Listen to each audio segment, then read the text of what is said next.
আপনার রেসিডেন্স কার্ডের ছোটোখাটো একটা ভুল আপনার জন্য যে কোনো সময় বিপজ্জনক হয়ে দাঁড়াতে পারে।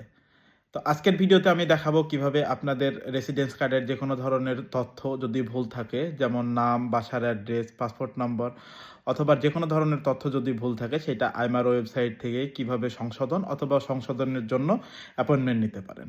তো চলুন কথা না বাড়িয়ে ভিডিওটি শুরু করা যাক। আর ভিডিওটি ভালো লেগে থাকলে অবশ্যই শেয়ার করে সবার কাছে পৌঁছায় দিবেন। তো এর জন্য আপনাকে প্রথমে গুগলে যে সার্চ দিতে হবে contactainos.ima.gov.pt। তো এই ওয়েবসাইটে আপনি ঢোকার পরে ঠিক এইরকম স্ক্রিনে দেখানো একটা ইন্টারফেস শো করবে।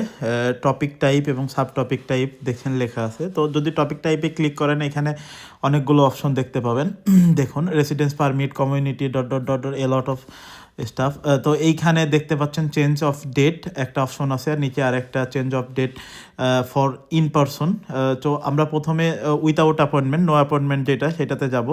তো এরপরে দেখেন সাব টপিক টাইপ যেটা, এখানে ক্লিক করলে 4টা অপশন আছে। প্রথমটা হচ্ছে কেউ যদি তার ন্যাশনালিটি চেঞ্জ করতে চায়, ভুল ন্যাশনালিটি এসছে সেটা চেঞ্জ করতে চায়, পাসপোর্ট নাম্বার চেঞ্জ করতে চায়, মেল ফিমেল চেঞ্জ করতে চায়, কিংবা বাসার অ্যাড্রেস চেঞ্জ করতে চায়। এর জন্য কোনো ধরনের অ্যাপয়েন্টমেন্টের প্রয়োজন নেই, আপনি এখান থেকে চেঞ্জ করতে পারবেন।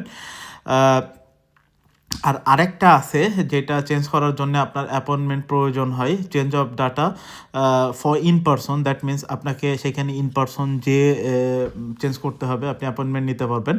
এর মধ্যে যেগুলো আছে, আপনার ডেট অফ বার্থ, আপনার নাম, আপনার সিগনেচার এবং আপনার ম্যারিটাল স্ট্যাটাস চেঞ্জ করতে হলে আপনাকে ইন পারসন অ্যাপয়েন্টমেন্ট নিয়ে সেখানে যাইতে হবে। তো এই ছিল আজকের ভিডিও। আপনারা আসলে এইগুলো চেঞ্জ করার জন্য প্যানিক হওয়ার কোনো কিছু নেই। আইমার ওয়েবসাইটে আসুন, ভিডিওটা দেখে দেখে আপনার রেসিডেন্সি কার্ডের যে কোনো ভুল তথ্য সংশোধন করে নিন। তো ভালো থাকবেন, সবার জন্য শুভকামনা।